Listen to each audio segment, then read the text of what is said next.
Okay, now that you're familiar with the basics of the packet, we want to share some information to both help you work efficiently, but also work with integrity and making sure that you're filling out these packets appropriately. When you're on the doors, you're often going to have packets for multiple candidates, from 2 candidates to 5 candidates. As you can imagine, that takes a lot of time for a registered voter to be signing these packets, and oftentimes it's cold outside and they don't want to be sitting there with the cold air going into their home, so you want to be as quick as possible with them while also still being thorough and explaining to them what they are signing for. Some of the tips and tricks that we want to share with you are as follows. If the registered voter has filled out all of their information on the first packet, for example, on the second, third, fourth packet, it's not necessary that they fill out all of their information 2, 3, 4 times. Obviously, you cannot sign for anybody other than yourself, nor can the person at the door sign for anybody other than themselves. They cannot sign for their spouse, they cannot sign for their son, they can only sign for themselves. And we put a lot of emphasis on that, so please be honest and make sure that you are following that rule and that law. However, other information that is not required on these packets other than their signature, you can fill out for them.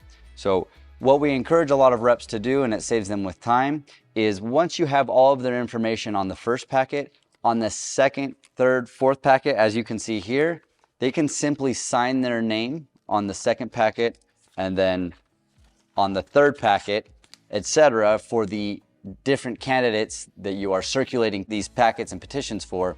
And then you can fill out the other information either in between doors, or a lot of times go home that night, and while you're at home and it's not cold, you can relax and put some Netflix on and fill out this information for them.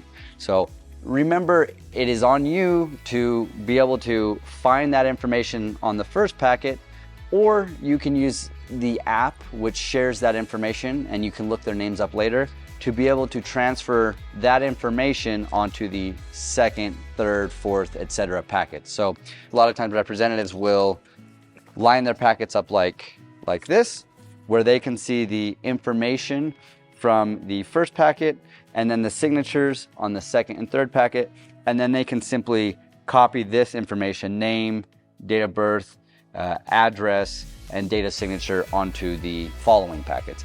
Again, never can you copy a signature or do a signature for them, but the other information you can copy for them.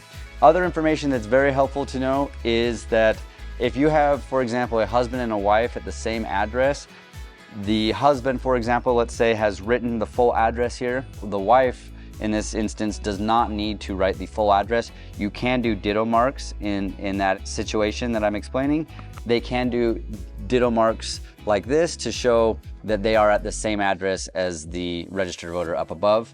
Also, if you're working in the same city and same zip code, you can do those ditto marks all the way down the page. It's just one less thing that registered voter has to continue to write over and over.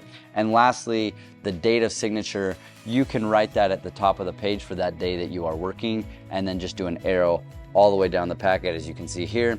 Again, anything you can do to save your time while still being thorough and honest at the door, we highly encourage you to do to maximize your time when you're out there working. Another tip that we have is at the end of the night, we encourage you to sit down and look, and if it looks like the address is written poorly and you feel that those who are going to be verifying the signatures is not going to be able to read that, you can absolutely go in and sharpen that up and make sure that it is clear and written well and legible.